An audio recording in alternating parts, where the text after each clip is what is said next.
Hello friends, आज हम topic discuss करेंगे इंटीग्रेशन बाय पार्शियल फ्रैक्शन। ये टॉपिक है तो काफी आसान, लेकिन मोस्टली बच्चों को दिक्कत आती है कि सर ये टॉपिक लगाया कहाँ जाएगा और मुझे कैसे पता चलेगा कि इंटीग्रेशन करना है जिसमें पार्शियल फ्रैक्शन का यूज होगा। तो इंटीग्रेशन बाय पार्शियल फ्रैक्शन को समझाने से पहले आपको एक बात बहुत इंपॉर्टेंट क्लियर कर देता हूं कि जो पार्शियल फ्रैक्शन है वो इंटीग्रेशन का पार्ट नहीं है।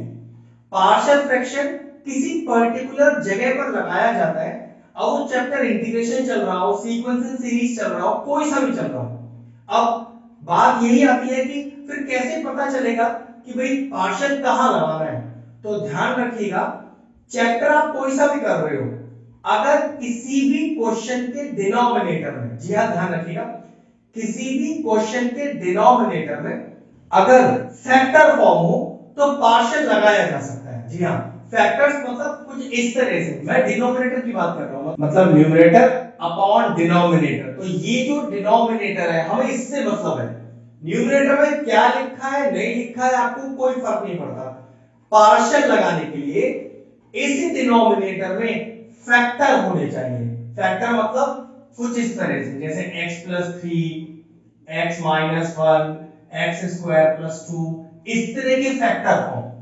और बता ही दिया कि चैप्टर कोई सा भी हो सकता है, अगर डिनोमिनेटर में फैक्टर्स का फॉर्म है, इस फॉर्म में आपका क्वेश्चन है, तो पार्शियल लगाया जा सकता है। अब इस पार्शियल को लगाने के लिए इंटीग्रेशन में तीन फॉर्म आपको पर्टिकुलरली सीखनी है, मतलब तीन तरह से पार्शियल को लगाया जा सकता है।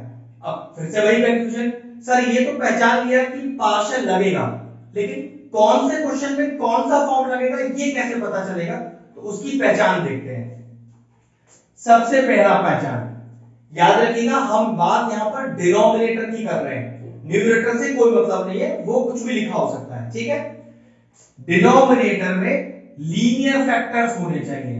लीनियर फैक्टर्स का मतलब जहां पर x की पावर 1 हो। अब वो फैक्टर किसी फॉर्म में भी हो सकता है, x+2 हो सकता है, x+1 हो सकता है, अकेला x भी हो सकता है। फैक्टर कुछ भी लिखा हो डिनोमिनेटर में, लेकिन उसकी जो x की पावर है वो 1 होनी चाहिए। अगर 1 है तो ये फर्स्ट टाइप है। फिर मैं आगे इस टाइप को पूरा सॉल्व करना सिखाऊंगा, पहले आपको तीनों तरीके बता देता हूं।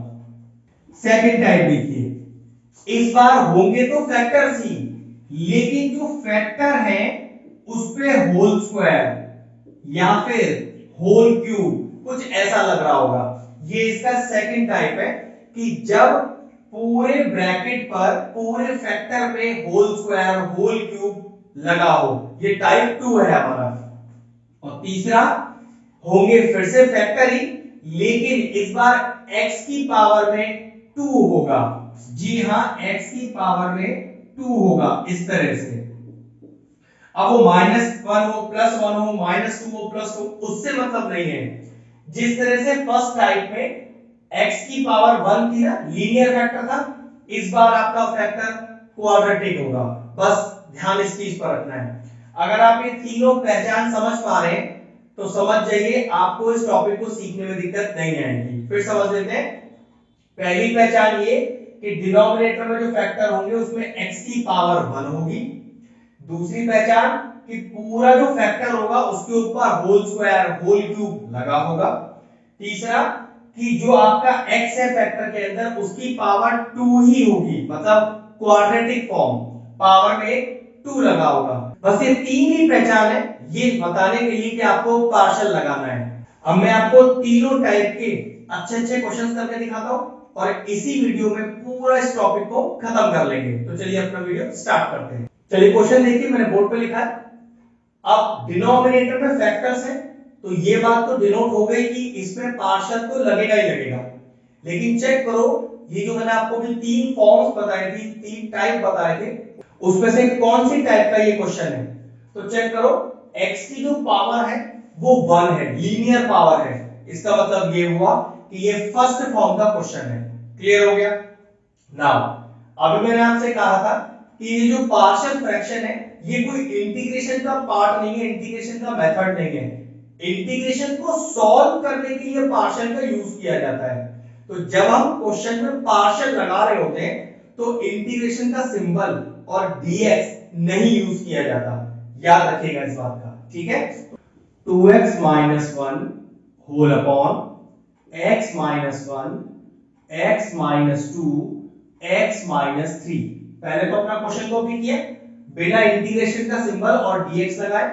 अब पहली फॉर्म को सॉल्व करने का तरीका क्या होता है, is equal to a upon पहला फैक्टर प्लस b अपॉन दूसरा फैक्टर प्लस c अपॉन तीसरा फैक्टर। मान लीजिए एक फैक्टर और होता तो प्लस d अपॉन चौथा फैक्टर। ये सिंपल सा लॉजिक है।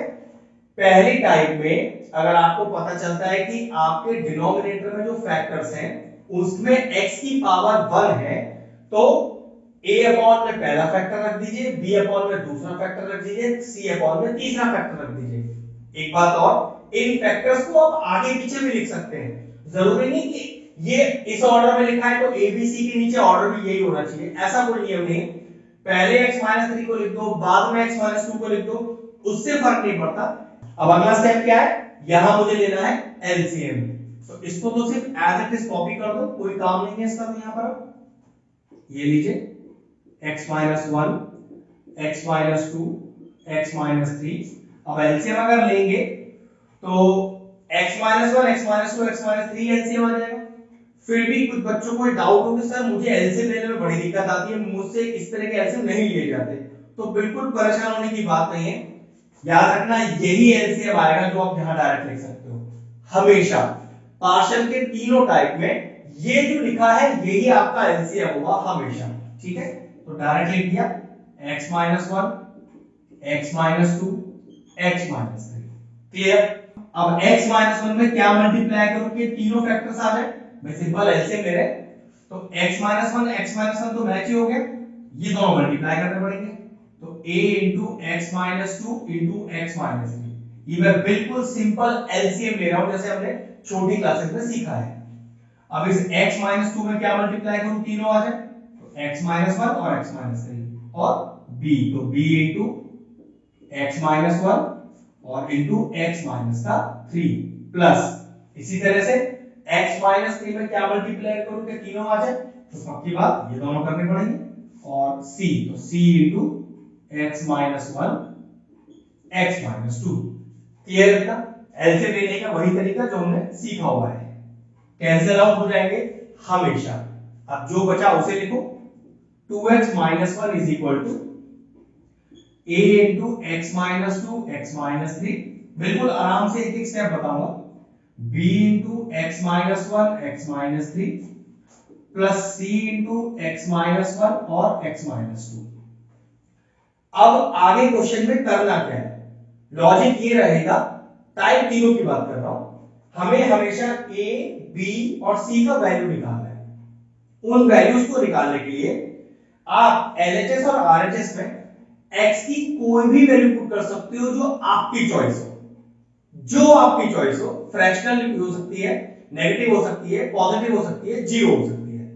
लेकिन अगर क्वेश्चन ये पूछा जाए कि सर ऐसी कोई वैल्यू याद हो सकती है जिससे डायरेक्टली एबीसी का वैल्यू आ जाए, तो हाँ जवाब है इन तीनों फैक्टर्स को एक एक करके जीरो के बराबर रख दो और यहां से जो x का वैल्यू आए वही पुट करो, तो डायरेक्टली a b c तीनों आ जाएंगे।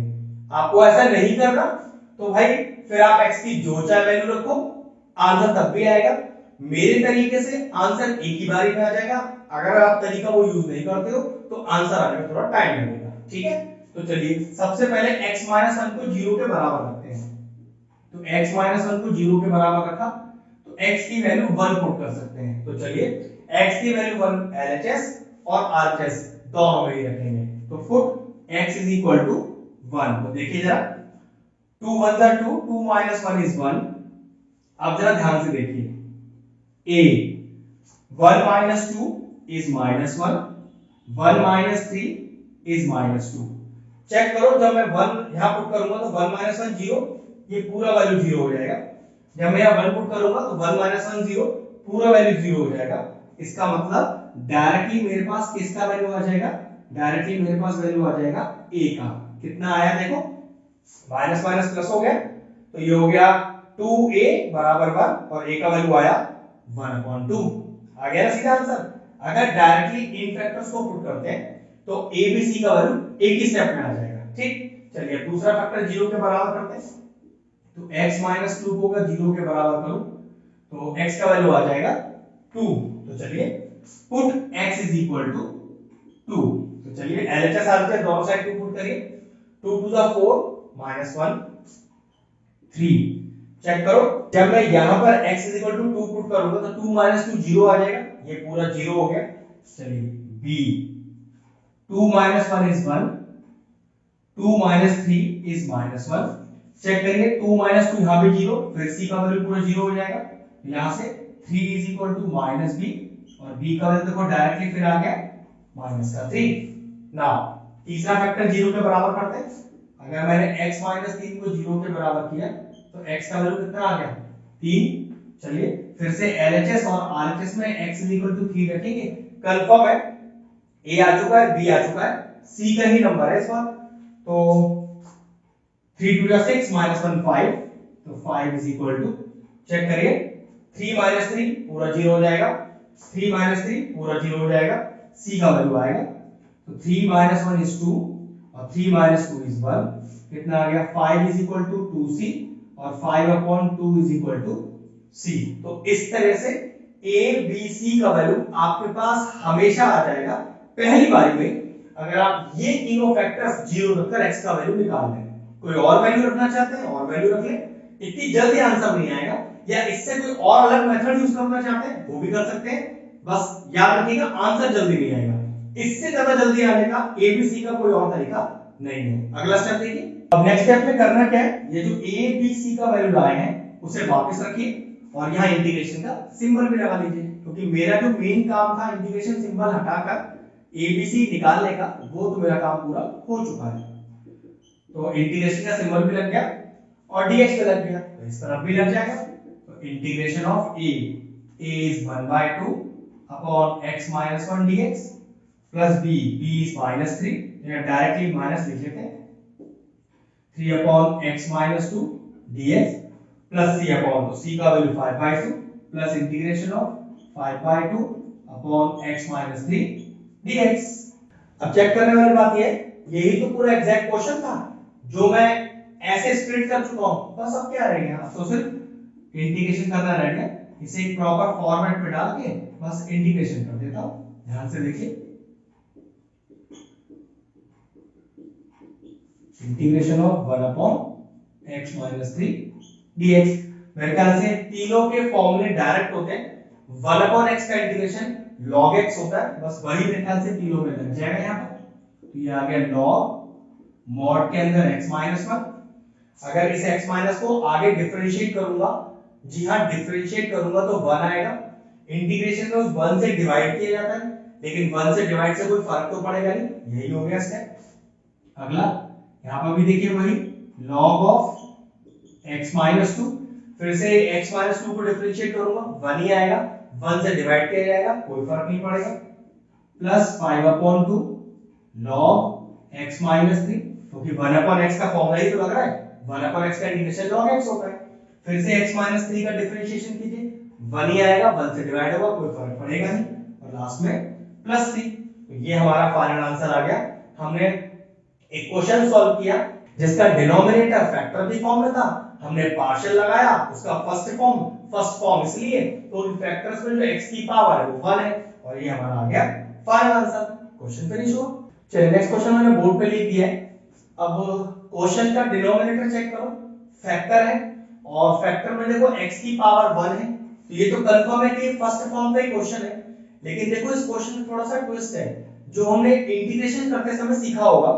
क्या ट्विस्ट है, नियम ये कहता है कि जब आप इंटीग्रेशन करो, जो डिनोमिनेटर का डिग्री है वो न्यूमरेटर से बड़ी होनी चाहिए। जी हाँ, एक टाइप भी है हमारा इंटीग्रेशन के अंदर, degree of the denominator is always greater than the numerator. ना ही तो डिग्री डिनोमिनेटर का न्यूमरेटर से छोटा हो सकता है और ना ही बराबर हो सकता है, डिग्री ऑफ द डिनोमिनेटर को बड़ा ही होना पड़ेगा। अब जरा ध्यान से देखो, अगर मैं डिनोमिनेटर मल्टीप्लाई करूं तो x into x is x square, नीचे का डिनोमिनेटर का डिग्री 2 ही आएगा जबकि न्यूमरेटर का डिग्री 3 है। इसका मतलब पहले ऊपर का डिग्री छोटा किया जाएगा डिवाइड करके, उसके बाद इसमें पार्शियल लगेगा। किसी बच्चे ने बिना डिग्री छोटी किए इसमें पार्शियल लगा दिया तो याद रखिएगा आपको 0 मिल जाएगा, कंसेप्ट गलत होने की वजह से। इंटीग्रेशन किया ही तब जा सकता है जब degree of the denominator is greater than the numerator, ना ही बराबर ना ही छोटी, हमेशा डिनोमिनेटर की डिग्री बड़ी होनी चाहिए न्यूमरेटर से। तो चलिए सबसे पहले क्या करते हैं, डिवाइड। अब डिवाइड के लिए पहले इसे मल्टीप्लाई करके एक्सप्रेशन बनाना पड़ेगा, उसके बाद x क्यूब डिवाइड होगा। चलिए देखते हैं, तो उसको मल्टीप्लाई करने पहले कितना आएगा, ये आएगा आपके पास x स्क्वायर माइनस का 2x माइनस का x और प्लस का 2, मतलब x स्क्वायर माइनस का 3x प्लस का 2, ये आ गया आपका डिनोमिनेटर।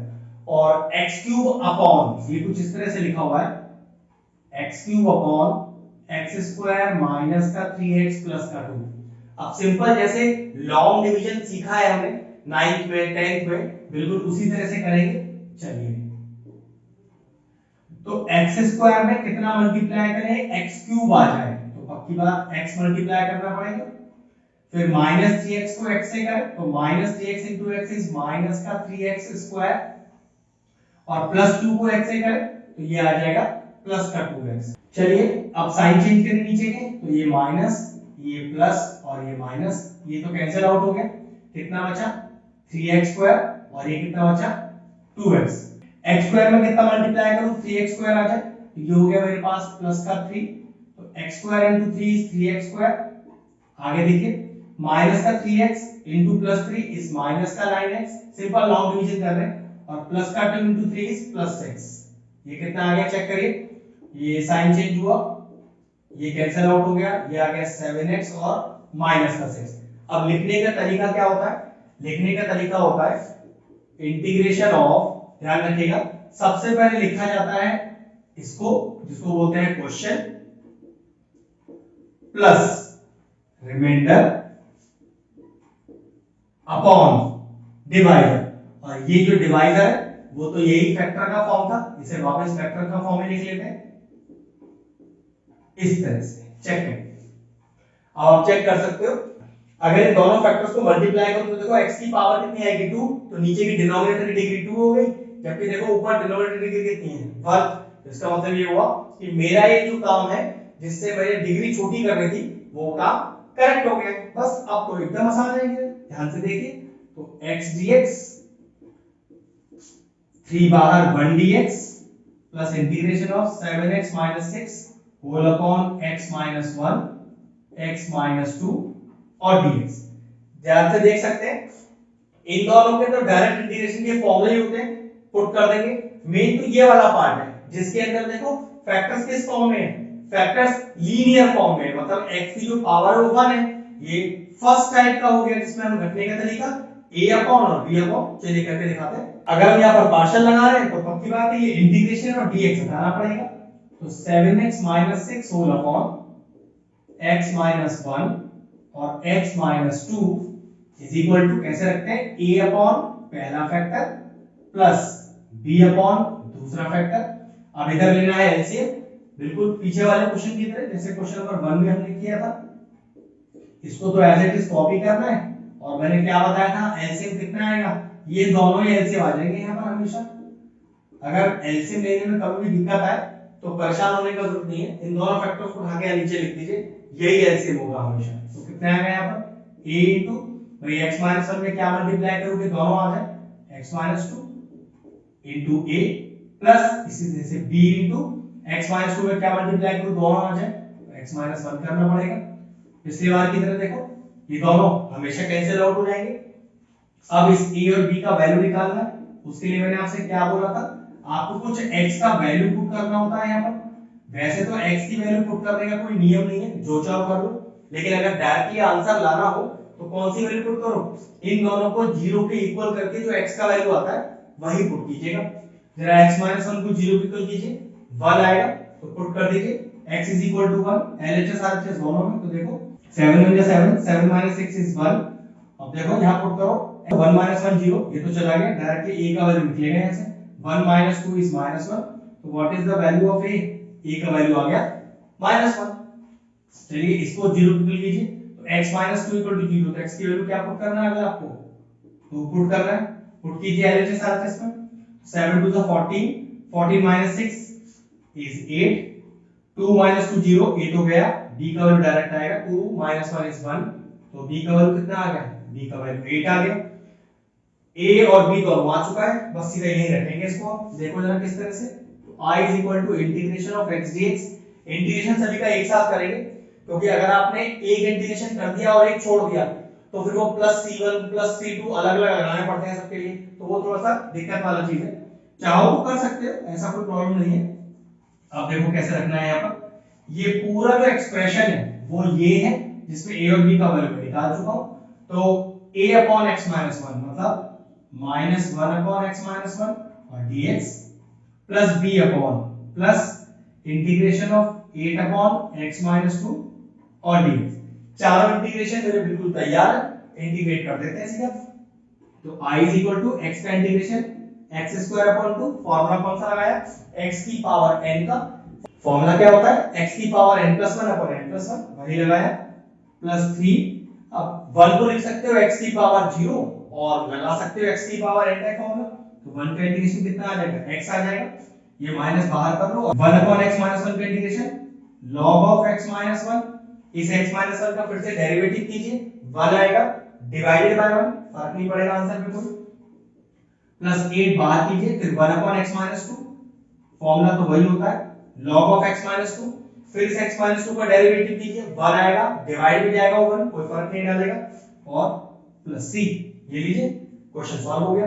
ध्यान बस ये रखना था इस क्वेश्चन में, सिंपल क्वेश्चन था, बस जो डिनोमिनेटर था उसका जो डिग्री है वो न्यूमरेटर की डिग्री से बड़ा होना चाहिए, बस क्वेश्चन फिनिश हो गया। चलिए नेक्स्ट क्वेश्चन मैंने बोर्ड पर लिख दिया है।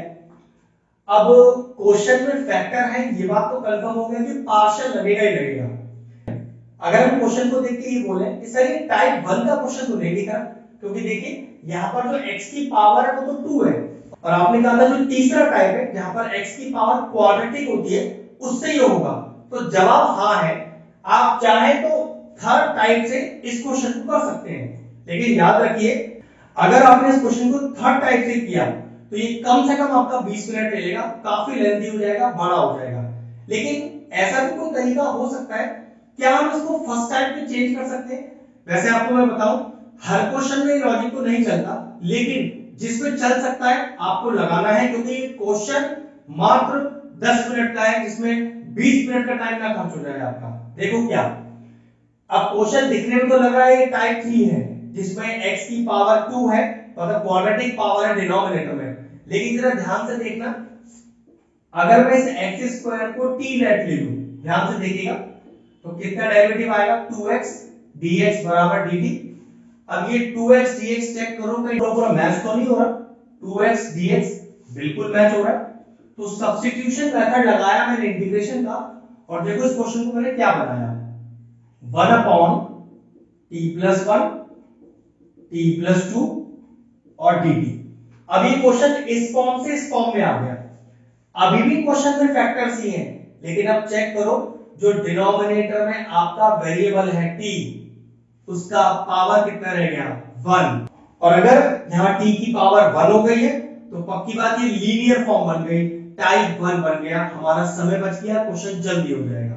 ध्यान रखिएगा अगर इस तरह की ट्रिक लग रही है तो ट्रिक लगानी जरूरी है, टाइम बचता है इससे आपका, ठीक है।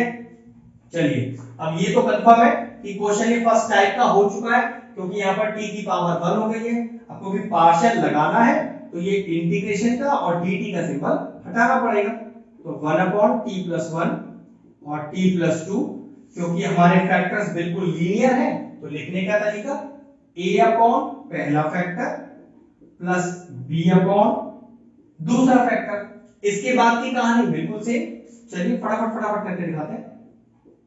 1 अपॉन t प्लस 1 और t plus 2 is equal to LCM, ये एज इट इज पूरा पूरा एलसीएम आ जाएगा यहाँ पर, तो t प्लस 1 और t प्लस 2 किस तरह से लिखेंगे, a इंटू इस t प्लस 1 में क्या मल्टीप्लाई करेंगे दोनों आ जाए, तो पक्की बात t प्लस 1 तो मैच ही हो रहा है, t प्लस 2 करेंगे, सिंपल एलसीएम ले रहे हैं।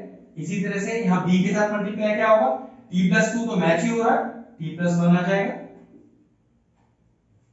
अगले स्टेप में ये दोनों हमेशा की तरह कैंसिल आउट हो जाएंगे, क्या बचा 1 is equal to a t plus 2 और प्लस b t प्लस 1। अब मुझे यहाँ a और b का वैल्यू निकालना है, इसके लिए मैंने आपको क्या बताया था, इन दोनों फैक्टर्स को 0 के इक्वल करके t का वैल्यू निकाल लीजिए। तो अगर मैं पहले फैक्टर को 0 के इक्वल करूं तो t का वैल्यू -1 आएगा। चलिए दोनों साइड -1 पुट करते हैं, तो 1 a -1 + 2 इज +1 और यहाँ -1 पुट करेंगे तो 0 आ जाएगा। तो यहाँ पर डायरेक्टली देखो a का वैल्यू क्या आ गया, a का वैल्यू +1 आ गया। चलिए दूसरा फैक्टर 0 के इक्वल रखेंगे तो कितना आएगा, t का वैल्यू -2 आ जाएगा। चलिए t -2 पुट कीजिए LHS और RHS दोनों में, लेकिन दिक्कत है LHS में पुट करने के लिए कुछ है नहीं, 1 ही लिखा जाएगा इज इक्वल टू, तो -2 + 2 0, a तो चला गया, तो b -2 + 1 is -1 and what is the value of b here, b का वैल्यू आया आपके पास -1। अब इस a और b की वैल्यू को वापस पुट करिए और इंटीग्रेशन का सिंबल भी लगा दीजिए वापस। तो ये देखिए ना, तो integration of 1 upon t + 1 t + 2 dt is equal to integration of a upon t + 1, a is 1 तो 1 upon t + 1 dt और फिर यहाँ पर और फिर b plus b upon तो plus integration of b is -1 तो -1 upon t + 2 dt। चलिए सॉल्व करिए, तो 1 upon x का इंटीग्रेशन log x, उसी तरह से 1 upon t + 1 का इंटीग्रेशन log t + 1, लेकिन t + 1 को आगे फिर से डिफरेंशिएट कीजिए, 1 आएगा, 1 डिवाइड में चला जाएगा, कोई फर्क नहीं पड़ेगा। -1 upon t + 2 का इंटीग्रेशन सेम log t + 2, फिर t + 2 का डेरिवेटिव होगा, 1 आएगा, 1 से डिवाइड करेंगे कोई फर्क नहीं पड़ेगा और प्लस c। अब सोचने वाली बात यह है कि आंसर में तो t आ गया, जबकि क्वेश्चन में तो t था ही नहीं, तो क्या करना पड़ेगा, वापस उस t की जगह x² डाल दीजिए, तो फाइनल आंसर आएगा आपका log mod के अंदर x² + 1 माइनस का log mod के अंदर x² + 2 और प्लस c। ये लीजिए आ गया आपका फाइनल आंसर। बस ध्यान रखना है कि क्वेश्चन का टाइप थर्ड टाइप जैसे था, लेकिन इसको मैंने मोल्ड करके टाइप 1 बना लिया, फिर क्वेश्चन को सॉल्व करने का पैटर्न बिल्कुल सेम है, क्वेश्चन फिनिश हुआ। चलिए नेक्स्ट क्वेश्चन बोर्ड पे लिख दिया है। अब क्वेश्चन को ध्यान से देखें तो ये तो ट्रिग्नोमेट्रिक फॉर्म में है, तो यहाँ तो पता ही नहीं चल रहा कि यहाँ पर डिग्री पावर कितना है। तो ऐसे क्वेश्चन में ध्यान से देखो कहीं सब्स्टिट्यूशन तो नहीं हो रहा। अगर मैं यहाँ sin x को t पुट कर दूं तो ध्यान से देखिए, लेट sin x = t, ये कितना हो गया cos x dx = dt। अब जरा न्यूमरेटर चेक करो इसका, cos x dx को डायरेक्ट dt लिख दो, dt whole upon 2 plus sin x को मैंने क्या माना हुआ है, t माना हुआ है, और यहां पर भी t हो जाएगा sin की जगह। अब जरा चेक करो, नीचे का डिनोमिनेटर तो फैक्टर ही है और यहां पर t का पावर कितना है, t का पावर 1 है। इसका मतलब ये फर्स्ट फॉर्म वाला क्वेश्चन है, इसमें t का पावर 1 होता है, तो सिंपल लेने का तरीका होगा, क्योंकि अब मुझे पार्शियल लगाना है तो ये इंटीग्रेशन और dt दोनों हटाना पड़ेगा यहां से मुझे, तो 1/2 + t और 3 + 4t, क्योंकि दोनों ही फैक्टर मेरे लीनियर है, t का पावर 1 है, तो फैक्टर कैसा रखा जाता है यहाँ पर, a पहला फैक्टर, इस मैंने 2 + t को t + 2 लिख दिया है, ठीक है, प्लस b दूसरा फैक्टर। अब अगला स्टेप एलसीएम लेने वाला, बिल्कुल सेम स्टेप्स है, कोई चेंज नहीं है। मेन इसमें क्या चीज होती है कि आप पहले क्वेश्चन का टाइप पहचानें, टाइप पहचानने के बाद बस वो टाइप फिर पता होना चाहिए, सारे क्वेश्चनों का एक ही जैसा लॉजिक है। फिर एलसीएम बता ही दिया, देखना आता है तो बहुत अच्छी बात है, वरना एलसीएम क्या होगा, हमेशा ये दोनों टर्म उठा के यहां रख दीजिए, ठीक है। तो a इनटू कितना आएगा 4t + 3, अब तो हमने क्वेश्चन कर लिए, क्लियर हो ही गया होगा एलसीएम कैसे लेना है। b इनटू कितना आएगा t + 2, ये दोनों हमेशा कैंसिल आउट होंगे, बचा हुआ से फटाफट से लिख दो। अब करना क्या है, अब a और b का वैल्यू ढूंढना है, जिसमें क्या करेंगे, हमें t का वैल्यू अपनी तरफ से इंसर्ट करना पड़ेगा। मैंने क्या कहा था कि आप कोई भी वैल्यू पुट कर सकते हो, लेकिन अगर इन दोनों को 0 रखकर t का वैल्यू निकालो तो एक ही स्टेप में आंसर आ जाता है। तो ठीक है, पहली वैल्यू रखते हैं, तो t + 2 को 0 रखो तो t -2 आएगा, तो putting -2 on both the side. तो इधर तो 1 लिखा है, यहां तो t में कुछ पुट करने के लिए है ही नहीं, क्या बचेगा देखो a * ये हो गया -2 किया तो -8 + 3। अब चेक करो, -2 + 0 = 0, ये वाला पार्ट हो गया, कितना आ गया, ये आ गया -5, और a का वैल्यू कितना आया आपके पास, a का पहला वैल्यू आया -1/5। अब जरा इसे 0 को इक्वल करो और चेक करो यहां से t का वैल्यू क्या आएगा, तो यहां से t का वैल्यू आ रहा है -3/4। तो ठीक है, फिर से LHS और RHS में दोनों में t का वैल्यू आएगी, तो यहां तो कुछ डालने के लिए है नहीं, 1 = चेक करो, अगर मैं यहां t की जगह -3/4 डालूंगा तो यहां 0 हो जाएगा, 0 से मल्टीप्लाई 0, तो सिर्फ b का वैल्यू निकल के आएगा, तो b * -3/4, इस t की जगह -3/4 डाल दिया है, +2, ये लीजिए +2, तो एलसीएम लेते हैं, कितना आ गया 4, तो -3 और 1 4 * 4 4 2 = 8, ये कितना आ गया b * 5/4, तो ये आ गया मल्टीप्लाई करके, क्रॉस मल्टीप्लाई करके b = 4/5। बस मेन पार्ट a और b का वैल्यू निकालना होता है, वो तो आ गया। सब इंटीग्रेशन का सिंबल लगा लीजिए, तो dt ये वाला स्टेप ही तो है, ये बस इंटीग्रेशन के साथ सॉल्व हो जाएगा, 2 + t और 3 + 4t = a का वैल्यू तो पता है, -1/5 t + 2 और dt प्लस b कितना है 4/5 4t + 3 और dt। नेक्स्ट स्टेप देखिए, तो -1/5 तो बाहर और 1/t + 2 का इंटीग्रेशन log t, मतलब log t + 2, ठीक है। फिर से t + 2 का डेरिवेटिव करो, 1 आएगा, 1 से डिवाइड करोगे कोई फर्क नहीं पड़ेगा, प्लस 4/5, फिर 1/4t + 3, इंटीग्रेशन तो वही होगा log 4t + 3। लेकिन अगर इस बार आप 4t + 3 का डेरिवेटिव करोगे तो कितना आएगा, चेक करो, अगर आप d/dt करते हो 4t + 3 का, तो 4 कांस्टेंट बाहर हो गया, t का डेरिवेटिव 1 प्लस 3 कांस्टेंट है, अकेला लिखा डेरिवेटिव 0, तो इस बार डेरिवेटिव करके 4 आ गया, तो 4 से इस बार यहां पर इसको डिवाइड किया जाएगा, क्योंकि यहां पर डेरिवेटिव करके 1 आया था तो कोई फर्क नहीं पड़ता 1 नीचे लिखो या मत लिखो, लेकिन यहां डेरिवेटिव करके 4 आया तो अपॉन में 4 आएगा। अभी एक स्टेप और बाकी रहता है, क्या, क्वेश्चन में तो sin x cos x था, वो तो हमने अपने क्वेश्चन को आसान बनाने के लिए लेट लिया था, तो हमने क्या लेट लिया था, हमने sin x की जगह क्या पुट किया था, t पुट किया था, तो जहां-जहां आप क्वेश्चन में आपको t दिखाई दे रहा है वहां वापस क्या पुट करोगे, sin x पुट करोगे, तो चलिए पुट कीजिए, फाइनल आंसर क्या आएगा, -1/5 log मॉड के अंदर कितना लिखा है t + 2, तो आप कितना लिखोगे sin x + 2, ठीक है। फिर प्लस का 4/5 और देखो डिवाइड में भी एक 4 है, डिवाइड में 4 देखो ऐसे तो लिखा जाएगा डिवाइड में 1/4, ये हो गया log 4t + 3, log 4 sin x + 3 + c, ये 4 से 4 कैंसिल भी कर दो और फाइनल आंसर लिख दो, तो -1/5 log sin x + 2 और प्लस का 1/5 log 4 sin x + 3 + c, ये लीजिए हो गया टाइप पूरा कंप्लीट।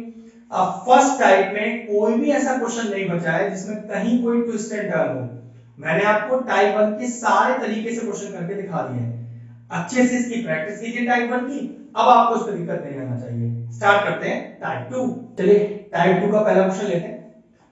डिनोमिनेटर में फैक्टर्स है, पार्शियल तो लगेगा ही लगेगा, अब पार्शियल का टाइप 2 कैसे, जरा चेक करो, डिनोमिनेटर का जो फैक्टर है उसकी पावर चेक करो, पावर में होल क्यूब लगना है, जबकि देखो यहां पर तो आपके पास लीनियर पावर है, तो लीनियर पावर तो फर्स्ट टाइप की तरह रखी जाएगी, लेकिन ये जो सेकंड फैक्टर है उसकी पावर में 3 है, तो ऐसे क्वेश्चनों को रखने का तरीका क्या है वही सीखते हैं, ठीक है। पहले वही नियम, पार्शियल लगा रहे तो ये इंटीग्रेशन और ये dx का सिंबल हटाइए, तो x² अपॉन x - 1 का होल क्यूब और x + 1, तो सबसे पहले क्या करो, ये जो लीनियर फैक्टर है जिसकी पावर 1 है x की, उसे a अपॉन करके रख दो, बिल्कुल टाइप 1 की तरह, टाइप 2 सिर्फ इस वाले तरीके में लगेगा। तो कैसे रखा जाता है, ध्यान से देखिए। 3 पावर है ना, तो पहले 1 पावर रखी जाएगी, फिर 2 पावर रखी जाएगी, फिर 3 पावर रखी जाएगी। जी हाँ, तो b अपॉन पहली पावर प्लस c अपॉन दूसरी पावर, मतलब x माइनस 1 पहली पावर, फिर x माइनस 1 का होल स्क्वायर दूसरी पावर, और फिर d अपॉन x माइनस 1 का होल क्यूब। इस टाइप में फायदा क्या है कि इन क्वेश्चनों में कोई ट्विस्ट नहीं आ सकता। बस आपको ये देखना है कि यहाँ पावर में 2 3 4 हो, तो बस इस पैटर्न में रख दीजिए, क्वेश्चन सॉल्व कर दीजिए। जैसे फर्स्ट वाले टाइप में 2-3 ट्विस्ट एंड टर्न थे कि वहां पर आपको सब्स्टिट्यूशन हो सकता है, ये सब चीजें, ये इस टाइप में कभी नहीं आती है। ठीक है, अब क्वेश्चन का लॉजिक सॉल्व करने का बिल्कुल सेम। चलिए एलसीएम लेंगे। तो क्वेश्चन मैंने आपको पहले ही बता दिया है कि अगर आपको एलसीएम लेना नहीं आ रहा हो, आपको ऐसा लग रहा हो कि सर इतने बड़े में एलसीएम क्या लेंगे, समझ ही नहीं आ रहा, तो टेंशन का जरूरत ही नहीं है, यही एलसीएम आएगा, कंफर्म है। ठीक है, तो ये कितना आ गया, x माइनस 1 का होल क्यूब और x प्लस 1। तो एलसीएम लेने की तो दिक्कत खत्म हो गई। अब x प्लस 1 में क्या मल्टीप्लाई करें कि ये दोनों टर्म आ जाए, तो a इंटू एक्स प्लस 1 तो मैच ही हो गए, x माइनस 1 का होल क्यूब, तो b इंटू x माइनस 1 में क्या मल्टीप्लाई करें कि दोनों आ जाए, तो एक तो x माइनस 1 का होल स्क्वायर मल्टीप्लाई करना पड़ेगा, क्योंकि एक x माइनस 1 तो है ही, और एक x माइनस 1 का होल स्क्वायर मल्टीप्लाई कर दो तो x माइनस 1 का होल क्यूब आ जाएगा, और into x plus 1। Simple LCM ले रहा हूं, कुछ नया नहीं बता रहा है, प्लस c इंटू अब x माइनस 1 का होल स्क्वायर है, तो क्या मल्टीप्लाई करें कि दोनों आ जाए, एक x माइनस 1 करना पड़ेगा और एक x प्लस 1 करना पड़ेगा, d इंटू x माइनस 1 के होल क्यूब में क्या मल्टीप्लाई करें कि दोनों आ जाए, तो ये तो पूरा पूरा मैच हो गया, तो सिर्फ x प्लस 1 करना पड़ेगा। ठीक, पीछे वाले क्वेश्चन की तरह करना है, कैंसिल आउट हो गया, पहले भी हुआ था। अब जो बचा उसे लिखो, फटाफट इसे कॉपी कर दो, फिर बताऊंगा कि इस बार आपके पास a b c d चारों वैल्यूज को निकालने का क्या लॉजिक है। लॉजिक तो वही यूज करने वाले हैं जो हमने पिछली बार किया था, लेकिन पिछली बार बड़े आसानी से आपकी abc की वैल्यू आ जाती है, इस बार abcd की वैल्यू इतनी आसानी से नहीं आएगी, क्यों पता चलेगा। इन्हीं फैक्टर्स को 0 के इक्वल रखेंगे। तो देखो पहला फैक्टर क्या है, पहला फैक्टर है मेरे पास x प्लस 1, तो x प्लस 1 को 0 रखो, तो x is equal to minus 1 आ जाएगा, माइनस 1 पुट करो पूरे एलएचएस और आरएचएस में, तो माइनस 1 का स्क्वायर इज 1। अब जरा चेक करो, minus 1 plus 1 0, minus 1 plus 1 0, minus 1 plus 1 0, directly a का वैल्यू आएगा, तो माइनस 1 इज माइनस 2, माइनस 2 का होल क्यूब, तो 1 is equal to a, minus 2 का होल क्यूब इज माइनस 8, और a का वैल्यू आपके पास आराम से आ गया माइनस का 1/8। दूसरा फैक्टर x माइनस 1 0 के बराबर रखें, तो प्लस 1 पुट करेंगे, तो चलिए x is equal to 1 put करते हैं, तो 1 का square is 1, 1 minus 1 is 0, 1 minus 1 is 0, 1 minus 1 is 0, directly d का वैल्यू आ जाएगा यहां से, तो d इंटू 1 प्लस 1 इज 2, और d का वैल्यू आ गया आराम से 1/2। अब जरा चेक करो, तीसरा और चौथा फैक्टर तो यही वाला है, होल स्क्वायर और होल क्यूब भी तो लग रहा है, लेकिन x की वैल्यू तो यहां से 1 ही आएगी ना। ये आपसे मैं कह रहा था कि डायरेक्टली इस बार आपको चारों वैल्यूज नहीं मिलेंगी, तो दो वैल्यू तो मिल गई, क्योंकि तीसरा फैक्टर अगर रखोगे तो x इज इक्वल टू 1 ही तो रखोगे, जो आप ऑलरेडी यहां पर रख चुके हो। अब आपको अपनी तरफ से कोई और वैल्यू पुट करनी पड़ेगी, किसकी वैल्यू निकालने के लिए, b और c की, जो इतनी आसानी से अब नहीं आएंगी। तो नियम वही, कौन सी वैल्यू पुट करूं, तो चॉइस है भाई, कोई सी भी कर लो, लेकिन अगर फिर भी अगर आसान कोई वैल्यू चूज करें, तो भाई सबसे आसान वैल्यू कौन सी होती है, 0 होती है ना, वही पुट करके देखते हैं, ज्यादा आसान रहेगा। चलिए, तो यहाँ 0 आ गया, a इंटू, तो ये 0 माइनस 1 का होल क्यूब, तो माइनस 1 का whole cube is minus 1, plus b, 0 minus 1 का होल स्क्वायर इज 1, और 0 plus 1 is 1, plus c, 0 minus 1 is minus 1, और 0 plus 1 is 1, plus d, 0 plus 1 is 1। अब इसमें से a और d का वैल्यू पता है, वो पुट कर लेंगे, तो 0 इज इक्वल टू माइनस का a, और a का वैल्यू माइनस का 1/8, यहाँ 1/8 आ जाएगा प्लस का, प्लस b पता नहीं, माइनस का c, और plus d, d is plus का 1/2, तो देखो यहाँ पर b minus C is equal to भी पूछा जाएगा, मतलब b माइनस सी की टर्म में एक इक्वेशन बन जाएगी। चलिए लिखते हैं, तो कितना आया ये आया b minus C is equal to, दोनों को लेके जाओ, तो माइनस का 1/8 और माइनस का 1/2, तो b minus C is equal to 8 LCM आ गया, तो -1 और माइनस का 4, तो 8 1 8, 4 2 4 8, तो b minus C is equal to minus का 5/8। तो ये लीजिए, हमने जब जीरो डाला तो b और c की टर्म में एक रिलेशन आ गया। याद रखिएगा, जब आपके पास डायरेक्टली फैक्टर नहीं होता है और आप अपनी तरफ से कोई वैल्यू पुट करते हो तो डायरेक्ट आंसर भी नहीं आता है, ऐसी इक्वेशन बन जाती है। अब एक वैल्यू और ढूंढनी पड़ेगी, तो देखो हम -1 पुट कर चुके हैं, +1 पुट कर चुके हैं, 0 पुट कर चुके हैं। अब मेरे ख्याल से सबसे छोटी वैल्यू जो बची है वो 2 रह गई हमारे पास, तो 2 पुट करेंगे। फिर 2 पुट करते हैं, तो 2 का square is 4 is equal to a, 2 minus 1 is 1, 1 का 1 प्लस b, फिर 2 minus 1 is 1, 1 का स्क्वायर इज 1, 2 plus 1 is 3, फिर प्लस c, 2 minus 1 is 1 और 2 plus 1 is 3 plus d, 2 plus 1 is 3, कितना आ गया 4 is equal to a का वैल्यू हम निकाल चुके हैं, माइनस का 1/8 प्लस 3b, फिर प्लस 3c और प्लस 3d, लेकिन d का वैल्यू 1/2 है, तो यहाँ प्लस का 3/2 हो जाएगा। ठीक है, अब फिर से वही b और c को यही रखो और दोनों को उधर लेके जाओ, कितना आएगा चेक करो, ये आएगा 4 प्लस 1/8, इसको लाइए इधर, माइनस का 3/2 is equal to 3b plus 3c, LCM लीजिए, 8 एलसीएम आएगा, तो 1 8 8, 8 4 32 प्लस 8 1 8, 1 1 1, 2 4 8, 4 3 12, 3b और प्लस 3c। नाउ कितना आ गया, ये आ गया आपके पास 32, माइनस का 12 इज 20 प्लस 1 इज 21/8, और यहां से भी देखो 3 कॉमन आ रहा है जो कि मल्टीप्लाई में है तो डिवाइड में चला जाएगा, 1/3 हो जाएगा, b प्लस c, 3 7 21, तो b प्लस c का वैल्यू आ गया 7/8, और चेक करो b माइनस c का वैल्यू मैं ऑलरेडी निकाल चुका हूं, b माइनस c का वैल्यू माइनस का 5/8। अब दोनों को सॉल्व कर लेते हैं, minus c plus c add हो गए, b प्लस b 2b, और इसको भी ऐड करो 7/8 और माइनस का 5/8, करना तो प्लस ही है ना, लेकिन माइनस आ रहा है तो प्लस इनटू माइनस, माइनस कितना आएगा चेक करो, ये आ गया 2b is equal to, 2b is equal to, base same है तो एज इट इज उसका आंसर 80 आ जाएगा, तो 7 माइनस का 5, तो 2b इज इक्वल टू, ये आ गया 2/8, 2 से 2 कैंसिल हो गया, और b का वैल्यू कितना आ गया, b का वैल्यू आया 1/8। इस b को वापस डालो यहाँ पर, ध्यान डाल लो, या दूसरी क्वेश्चन में डालो जो हमने लिखी थी, c आ जाएगा, तो चलो इसी में डाल देते हैं, तो 1/8 minus c is equal to minus का 5/8, तो 1/8 इसको इधर लाइए, प्लस का 5/8 इज इक्वल टू, माइनस का c उधर जाके प्लस c हो जाएगा, बेस फिर सेम है, तो 1 + 5 is equal to c, 6/8 is equal to c, cancel out होगा, 2 3 6 और 2 4 8, तो c का वैल्यू कितना आ गया 3/4।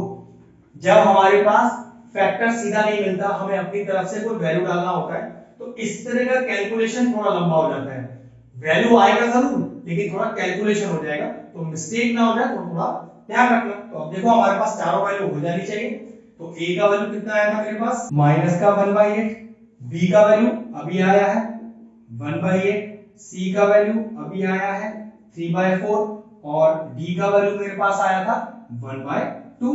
बस चारों वैल्यूज आ गई, अब यहाँ इंटीग्रेशन में डालना है आप दोस्तों। देखिए तो integration of x² upon x minus 1 का whole cube x plus 1 dx is equal to, पहला इंटीग्रेशन यहाँ लगेगा a की वैल्यू वाला, तो ये आ जाएगा इंटीग्रेशन ऑफ माइनस का 1/8 x plus 1 dx plus b का वैल्यू कितना है 1/8 upon x minus 1 dx plus c is 3/4, तो 3/4 इंटीग्रेशन ऑफ 1 x माइनस 1 का whole square dx plus d is 1/2, तो 1/2 अपॉन x माइनस 1 का होल क्यूब और dx।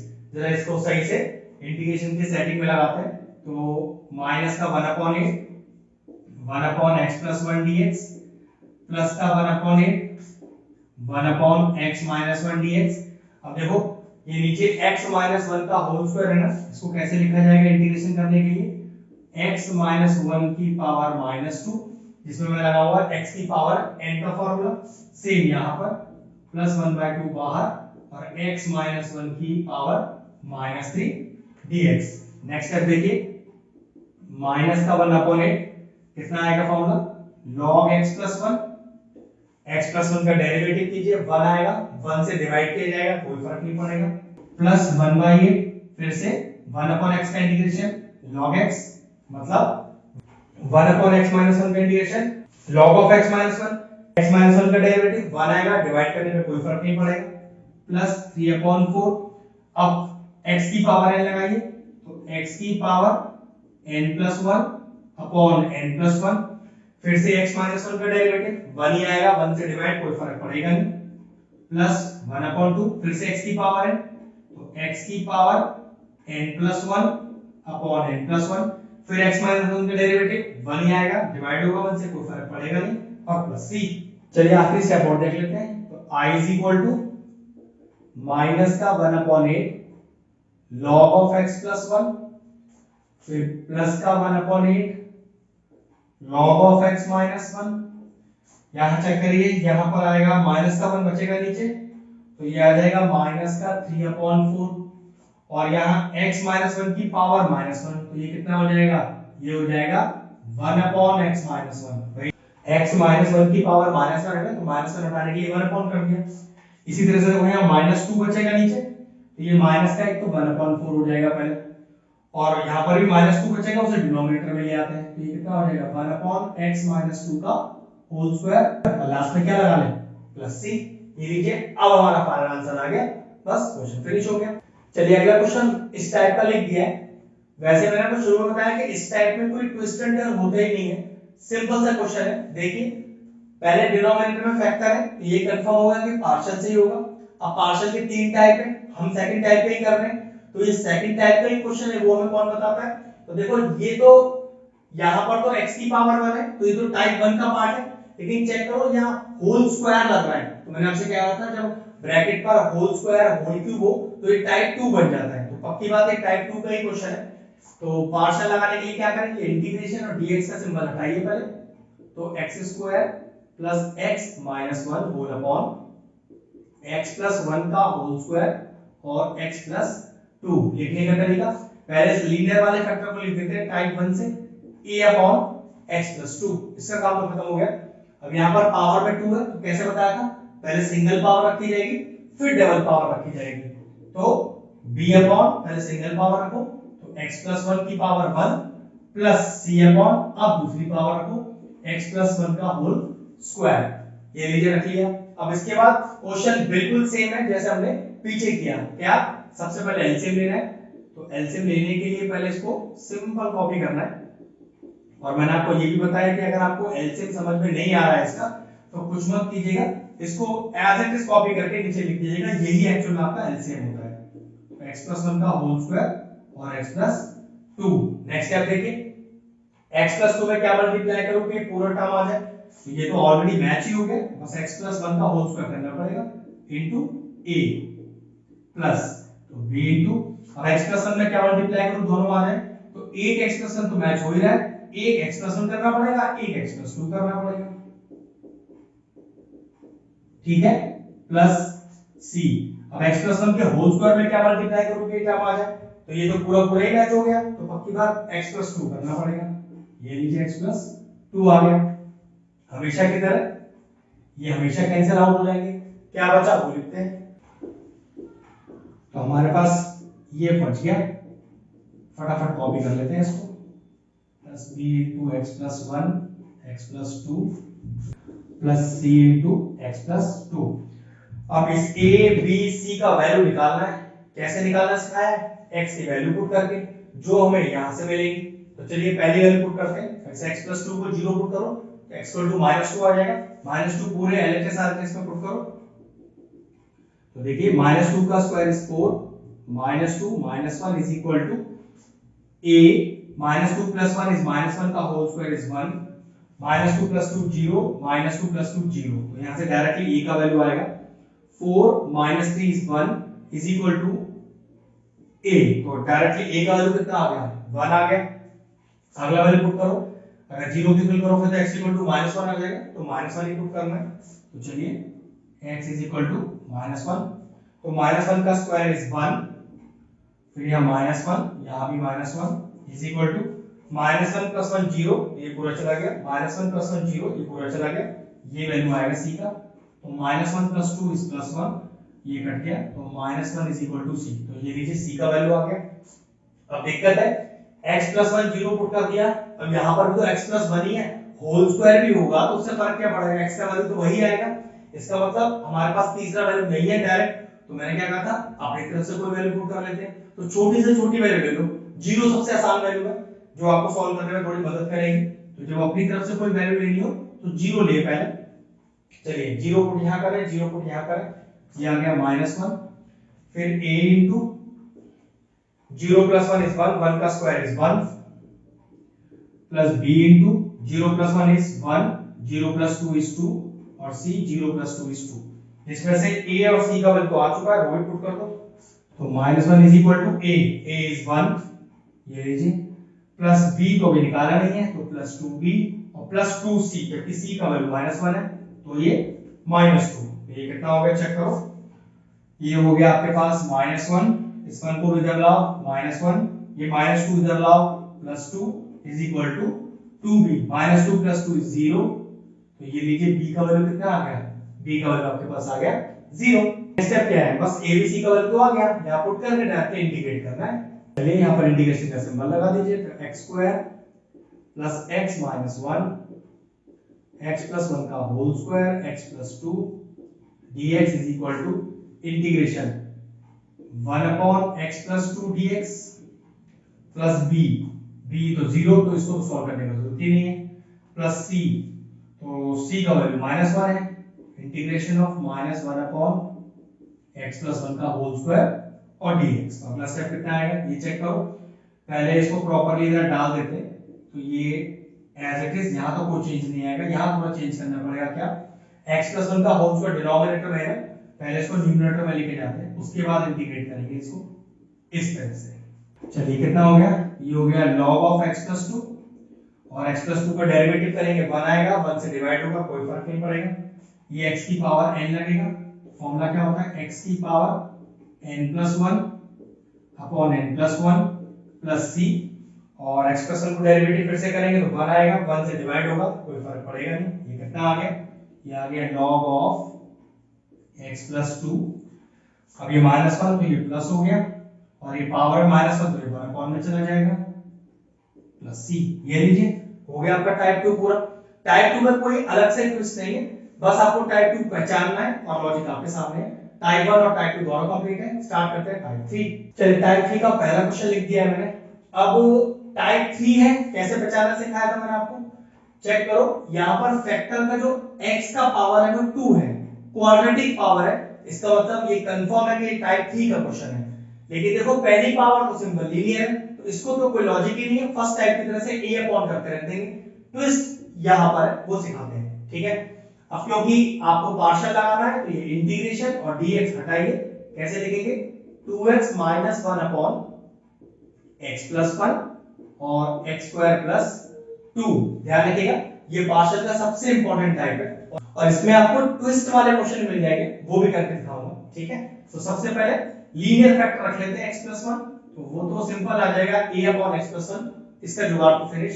Main यहां पर है, जब आपके पास x की पावर 2 हो, मतलब क्वाड्रेटिक पावर हो, तो यहां पर ऊपर रखते क्या है, एक साथ दो वैल्यूज रखते हैं, वो किस तरह से bx + c, ध्यान से देखिएगा bx + c अपॉन x² + 2, क्योंकि यहां x की दो वैल्यू आएंगे ना, तो दो b और c एक साथ रख दिया जाएगा।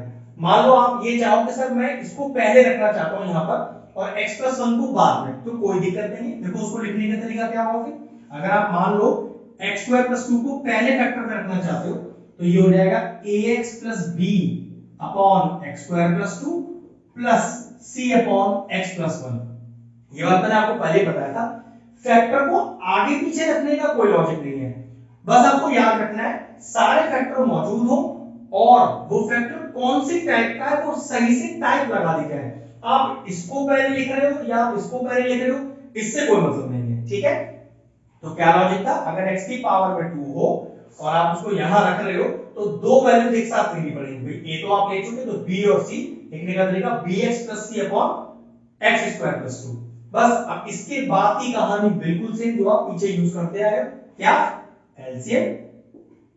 चलिए एलसीएम लेंगे, तो x + 1 x स्क्वायर प्लस 2 कितना आएगा एलसीएम, अभी बताया था। अगर समझ में ना आए क्या एलसीएम लेना है तो इन दोनों को उठा के यहां रख दीजिए, यही एलसीएम होता है आपका यहाँ पर।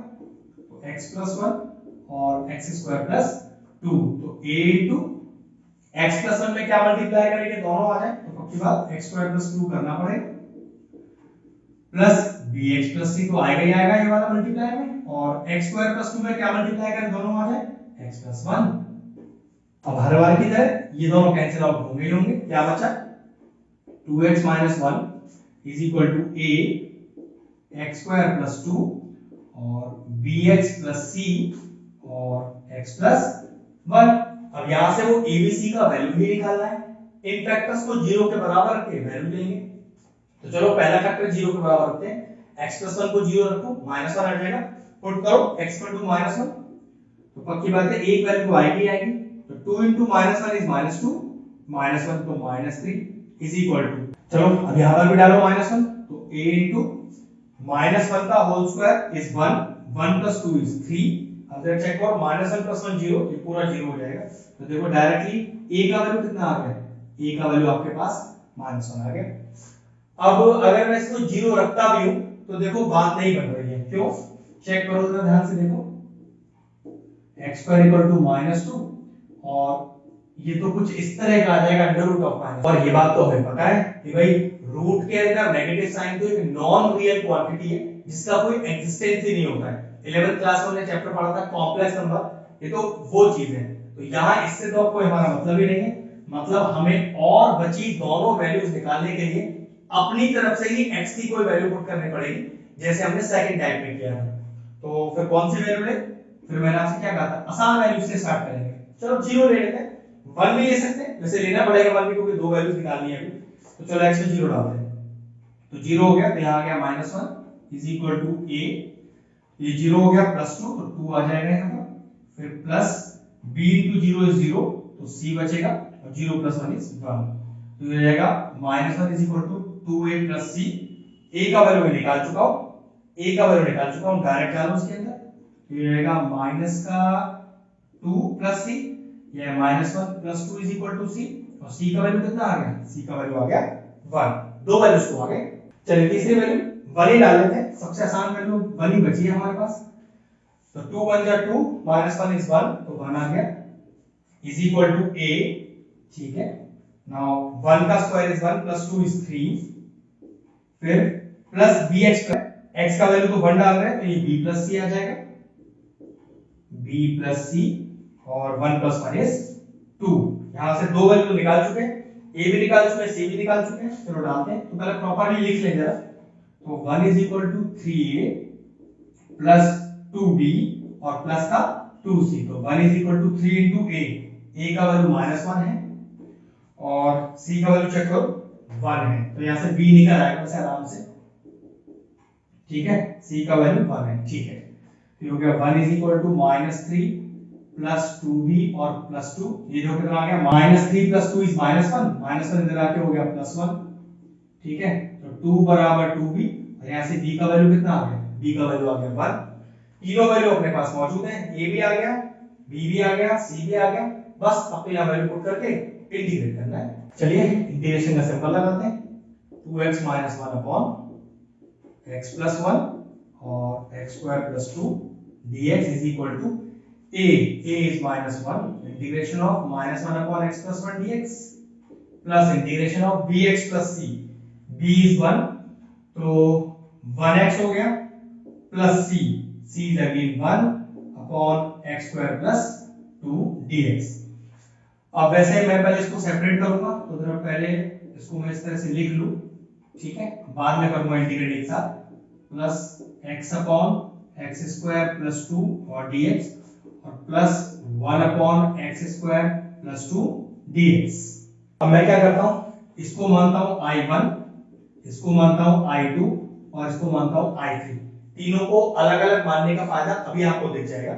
चलिए सबसे पहले I1 सॉल्व करते हैं। तो कितना है इंटीग्रेशन, ये है -1 अपॉन एक्स प्लस 1 dx। तो यहाँ तो कोई लॉजिक है ही नहीं, माइनस तो बाहर हो गया और 1 अपॉन एक्स प्लस 1 का integration log of x plus 1, फिर x प्लस 1 का डेरिवेटिव करें, डेरिवेटिव करके 1 आएगा, 1 से डिवाइड होगा, कोई फर्क पड़ेगा नहीं, और प्लस का c1। तो ये तो एकदम इजीली आ गया।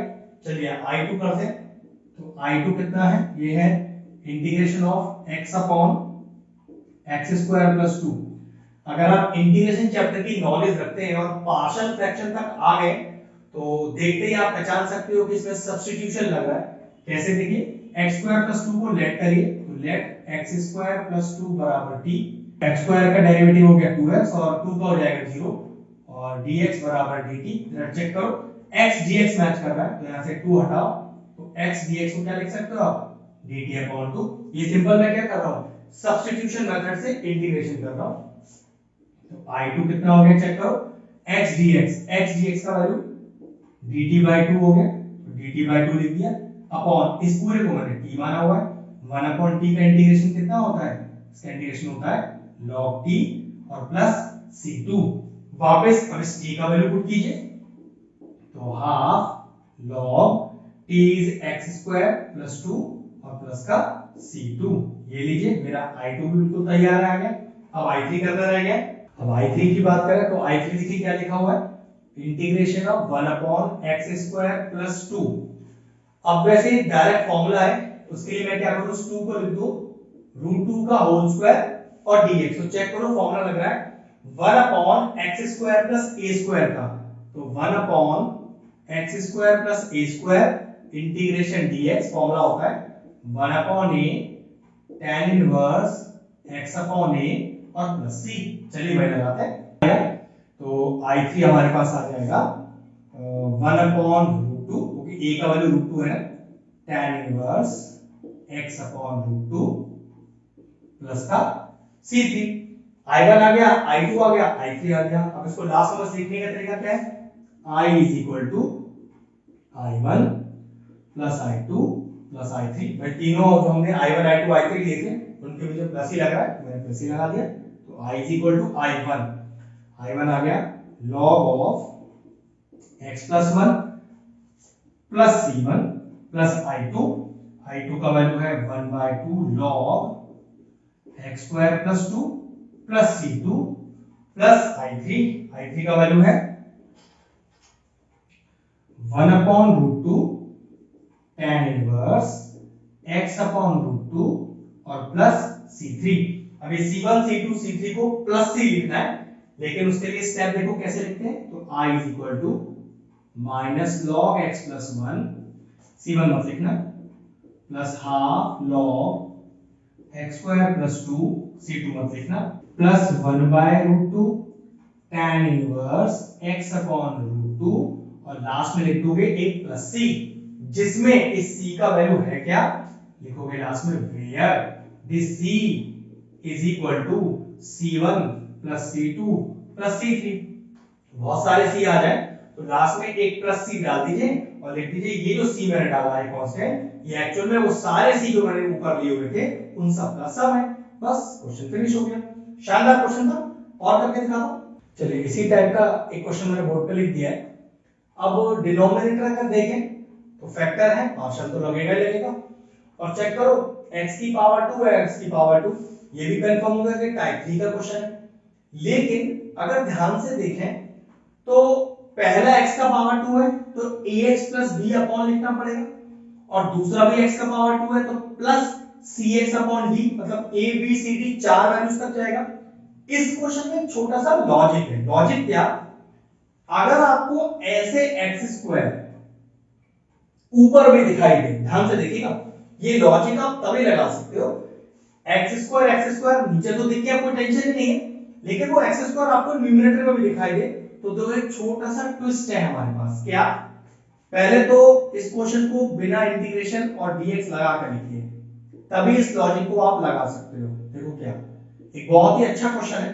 ठीक, मैंने क्या किया, अपनी सहूलियत के लिए थोड़ी देर के लिए एक्स स्क्वायर को टी लेट ले लिया, लेकिन याद रखना ये तभी टी लेट ले सकते हो जब ऊपर भी एक्स स्क्वायर हो, क्योंकि कोई डिफरेंशिएट तो करना नहीं है। तो ऐसा लिख दिया क्या, इसको चेक करो, ध्यान से देखिए। और अगर अब मैं ध्यान से देखूं कि डिनोमिनेटर में फैक्टर तो अभी भी है, लेकिन देखो टी की पावर कैसी हो गई, लीनियर, 1 पावर हो गई। तो ये तो टाइप 1 का क्वेश्चन हो गया, बस ये लॉजिक आसान हो गया। क्योंकि अगर टाइप 1 में है तो ए अपॉन और बी अपॉन दो ही वैल्यू निकालनी होगी, लेकिन अगर मैंने इसका टाइप लॉजिक यूज किया होता क्वाड्रेटिक वाला, तो ax plus B plus cx plus D चार वैल्यूज निकालना होता। और ध्यान रखो, चार वैल्यूज निकालने का मतलब है क्वेश्चन काफी लेंथी। वही क्वेश्चन अब देखो दो वैल्यू से आंसर निकल जाएगा, लेकिन ये लॉजिक लगाने के लिए एक्स स्क्वायर और एक ऊपर भी एक्स स्क्वायर होना जरूरी था। इसी वजह से मान लो कि ऊपर एक्स स्क्वायर नहीं होता तो मेरे पास कोई ट्रिक और लॉजिक नहीं था। ax प्लस बी अपॉन पहला factor plus cx plus D upon दूसरा फैक्टर, फिर वही एलसीएम लेना, a b c d चारों वैल्यूज को निकालना और एक लंबा सा क्वेश्चन हो जाएगा। ठीक है, चलिए देखिए। अब अपने को तो पता ही है कि दोनों फैक्टर आपके लीनियर हैं, तो कैसे रखते हैं, टाइप 1 से a अपॉन पहला फैक्टर प्लस b अपॉन दूसरा फैक्टर। याद रखना है, टाइप का पहचानना सबसे इंपॉर्टेंट पार्ट है। टाइप अगर आपने पहचान लिया तो फिर तो क्वेश्चन होने में आपको दिक्कत आएगा ही नहीं, लेकिन अगर आपने टाइप नहीं पहचाना सही से तो काफी टाइम भी लगेगा, लेंथी हो जाएगा, और जितना क्वेश्चन लंबा होगा उतना गलती होने का चांस भी ज्यादा हो जाएगा। ठीक है, चलिए अब एलसीएम लेते हैं। तो t plus 1 upon t plus 2 और 2t plus 1 is equal to, LCM तो यही आएगा एज इट इज। अब तो बहुत बार हमने ये चीज कर लिया है। ठीक है, कितना आएगा ऊपर चेक करिए, a into 2t plus 1 plus b into t plus 2, हमेशा की तरह ये दोनों हमेशा करते हैं। बचा क्या वो लिख दीजिए, तो t plus 1 is equal to a 2t plus 1 plus b into t plus 2। अब इस a और b का वैल्यू निकालना है, इसके लिए दोनों फैक्टर्स को एक एक करके जीरो रख के t का वैल्यू निकालेंगे। तो अगर पहला फैक्टर में जीरो रखूं तो t प्लस 2 को जीरो रखने पर कितना आएगा, t इक्वल टू माइनस 2। तो put t equal to minus 2 कहां पर, LHS और RHS दोनों में। तो माइनस 2 प्लस 1 इज माइनस 1। अब a into 2 into minus 2 is minus 4 plus 1 is minus 3। अब देखो माइनस 2 प्लस 2 जीरो हो जाएगा यहाँ तो ये कितना आ गया, a का वैल्यू आ गया आपके पास 1/3। चलिए दूसरे फैक्टर को रखिए इधर जीरो के ऊपर, तो 2t plus 1 is equal to 0, 2 is equal to minus 1, t is equal to minus का हाफ। चलिए t equal to minus half दोनों साइड रखना पड़ेगा, ये लीजिए। तो माइनस हाफ प्लस 1 इस प्लस का हाफ इज इक्वल टू, अगर आप माइनस का हाफ रखोगे तो यहाँ आ जाएगा माइनस 1 प्लस 1 0, ये तो पूरा गया। तो b माइनस हाफ और प्लस का 2 कितना आ जाएगा, तो half is equal to b, ये आ जाएगा 2 एलसीएम, तो माइनस 1 और प्लस का 4, ये आ जाएगा आपके पास half is equal to b, और 4 माइनस 1 इज 3/2, ये 2 से 2 चला गया, तो b का वैल्यू कितना आया, 3 नीचे आ गया 1/3। सिंपल कैलकुलेशन कर रहा हूं, कुछ खास नहीं। a और b दोनों वैल्यू आ चुका है, बस पुट करके इंटीग्रेट करना है। तो चलिए इस a और b की वैल्यू को रखते हैं यहाँ पर। तो a की जगह मैंने रख दिया 1/3 और b की जगह क्या रख दिया मैंने 1/3। ठीक है, अब मैंने क्या किया, इस t की जगह x स्क्वायर वापस मतलब इसको उठा के ऊपर रख दो, तो ये इंटीग्रेशन ऑफ कितना हो जाएगा चेक करो, x square plus 1 x square plus 2 2x square plus 1, अब तो dx भी लग जाएगा, is equal to integration of 1/3 और t क्या है आपका x square plus 2 dx plus 1/3 integration of 1/2x square और प्लस 1 dx। यही तो एग्जैक्ट चाहिए था, इसी का वैल्यू हमने यहाँ पर निकाल लिया। अब इस 1/3 को बाहर किया और इसको एक फॉर्मेट में डाला, कैसे, x स्क्वायर प्लस 2 को लिखा √2 का होल स्क्वायर और dx। यहाँ थोड़ा सा अरेंजमेंट करना पड़ेगा, 1/3 तो बाहर है ही है। सबसे पहले किसी भी तरह का लॉजिक लगाने के लिए इस x स्क्वायर का कोएफिशिएंट हटाना पड़ता है, तो मैंने क्या किया, इस पूरे टर्म को सबसे पहले मैंने क्या किया, 2 से डिवाइड किया और 2 से मल्टीप्लाई किया। ठीक है, फिर अगला स्टेप देखिए। अब यहाँ तो कुछ करने के लिए बचा ही नहीं, इसमें तो सिर्फ फॉर्मूला अप्लाई करना है, लेकिन क्योंकि दोनों इंटीग्रेशन में एक ही साथ करूंगा इसलिए अभी सिर्फ इसको कॉपी कर रहा हूँ, इसका इंटीग्रेशन मैं नहीं कर रहा हूँ। dx सही से इसको अरेंज कर लेते हैं, ये 2 बाहर कर दो तो ये प्लस का 1/6 आ जाएगा, इंटीग्रेशन ऑफ 1 अपॉन, अब इस 2 को दोनों के नीचे अलग अलग कर दो तो x² प्लस फिर x² प्लस 1/2 और 1/2 को लिख दिया 1/√2 का होल स्क्वायर ऑफ dx। अब दोनों ही एक्सप्रेशन है उसमें डायरेक्टली फॉर्मूला लग रहा है, कौन सा वाला, integration of 1/x² plus a² dx। Exam में लिखना है फॉर्मूला, फॉर्मूला क्या होता है 1/a tan inverse x upon a और प्लस c। चलिए दोनों में फॉर्मूला लगाते हैं वाला, तो 1/3 ये हो गया आपका 1/a तो 1/√2 tan inverse x upon a तो tan inverse x upon √2 plus इसका जो c है वो एक साथ ही दोनों को इंटीग्रेशन करके c लगा देंगे और 1/6 ब्रैकेट में फिर 1/a तो 1/1/√2 तो √2 ऊपर चला जाएगा, tan inverse x upon a तो x अपॉन 1/√2 फिर √2 ऊपर चला जाएगा और प्लस का लास्ट में c, जो दोनों का इंटीग्रेशन हमने किया ही इसलिए था एक साथ जिससे कि c1 c2 का झंझट ना पड़े, लास्ट में डायरेक्टली c लिखते हैं। अब इसको थोड़ा सा सही से रीअरेंज कर लेते हैं, 1/3√2 tan इनवर्स x अपॉन √2 और ये हो गया plus √2/6 tan inverse √2x plus का c। बस आ गया आपका फाइनल आंसर, लॉजिक एकदम क्लियर था। अच्छे से इन तीनों टाइप की प्रैक्टिस करना।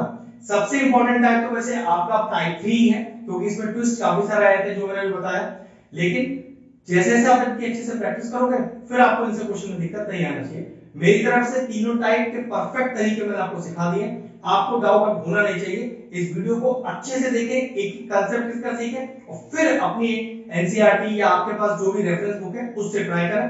डाउट मेरे ख्याल से आपको आना नहीं चाहिए, एक एक चीज परफेक्टली सीखें। वीडियो अपना फिनिश करते हैं। Good luck to all the students.